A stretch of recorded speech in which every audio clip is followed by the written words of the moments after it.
Assalamualaikum warahmatullahi wabarakatuh. Selamat pagi anak-anak. Salam olahraga. Bagaimana kabarnya anak-anak semua? Sehat? Ya. Untuk kali ini, pertemuan kali ini kita akan belajar bersama. Saya akan menyampaikan kaitannya dengan materi P3K, pertolongan pertama pada kecelakaan. Bagaimana anak-anakku? Sudah siap? Kalau sudah, silahkan simak tayangan berikut ini. Pertolongan pertama pada kecelakaan atau P3K. Apa saja yang akan kita pelajari? Yang pertama, pengertian P3K, tujuan P3K, prinsip-prinsip P3K, alat dan obat P3K, dan yang terakhir, penanganan luka pada kecelakaan yang sering terjadi. Apa itu P3K? Pertolongan pertama pada kecelakaan atau yang sering disingkat dengan P3K adalah pertolongan sementara yang diberikan kepada seseorang yang menderita sakit atau kecelakaan sebelum mendapatkan pertolongan dari tenaga medis atau dokter. Tujuan P3K: yang pertama, menyelamatkan penderita dari bahaya maut. Yang kedua, mencegah cacat. Yang ketiga, memberi rasa tenang atau mengurangi rasa takut dan gelisah korban kecelakaan. Yang keempat, mencegah infeksi atau peradangan. Dan yang kelima, mengantarkan penderita atau korban kecelakaan ke dokter, puskesmas, atau rumah sakit untuk pengobatan lebih lanjut. Prinsip sebelum menolong kecelakaan kita singkat dengan istilah patut, yang masing-masing hurufnya ada artinya.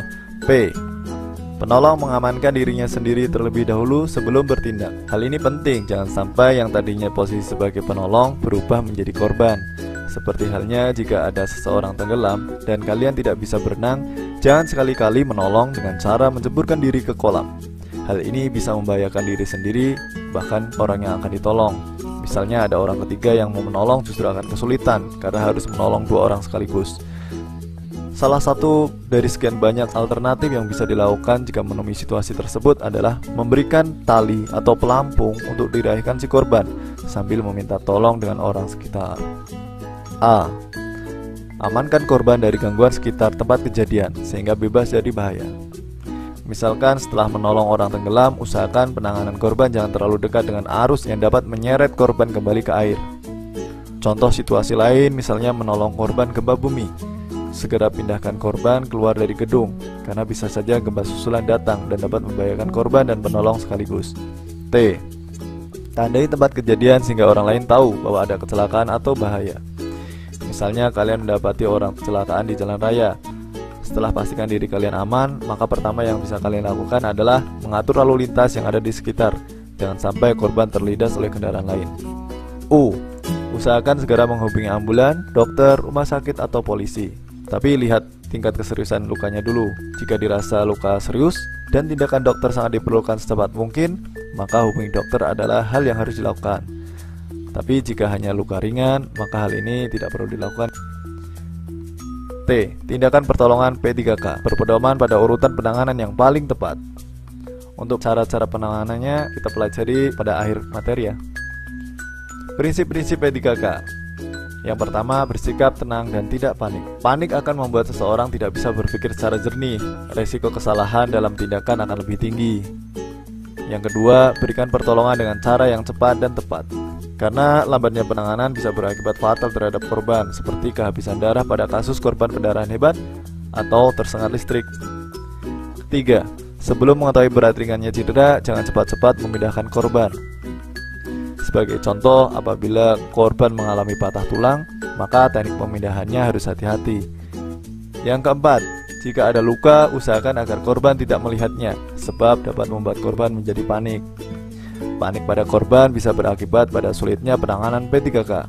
Mengingat kembali, tujuan P3K adalah salah satunya memberi rasa tenang atau mengurangi rasa takut pada korban.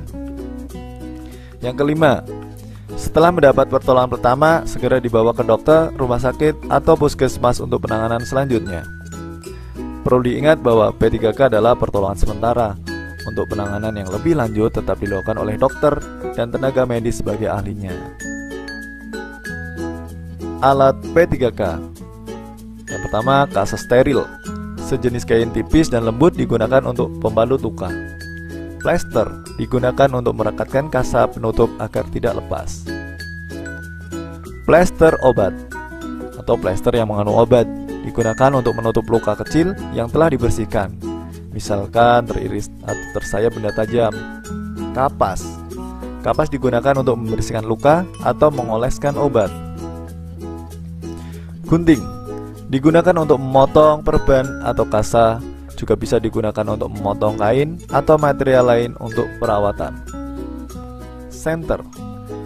Senter digunakan untuk melihat luka tertentu agar lebih jelas, misalnya suatu benda yang masuk ke telinga atau benda kecil yang masuk di dalam luka. Obat P3K. Obat pencuci luka seperti Rivanol, alkohol 70%, Burwater. Kegunaannya mempercepat penyembuhan pada luka yang ringan, seperti tersayat benda tajam, dan menghindarkan luka dari kotoran agar tidak infeksi. Caranya, bersihkan luka dengan obat pencuci luka agar bersih dan steril, kemudian oleskan obat pada luka. Obat luka ringan. Ada betadin, obat merah atau merkurokrom.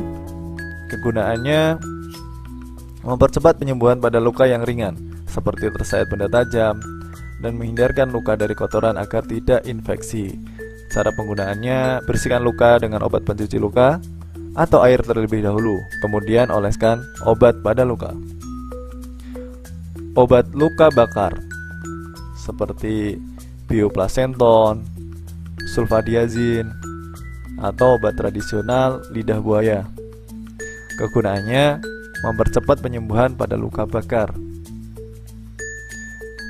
Cara penggunaannya, setelah luka dibersihkan dan steril, kemudian oleskan obat luka bakar pada luka, atau menggunakan obat tradisional lidah buaya. Potong pangkal daun lidah buaya, biarkan sampai lendir keluar. Oleskan lendir lidah buaya pada bagian yang sakit hingga merata.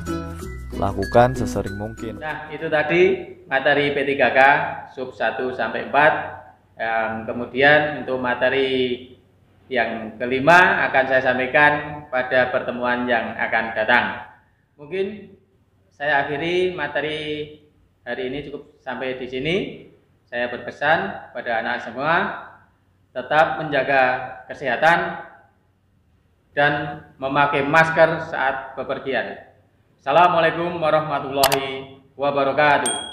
Muliska juara.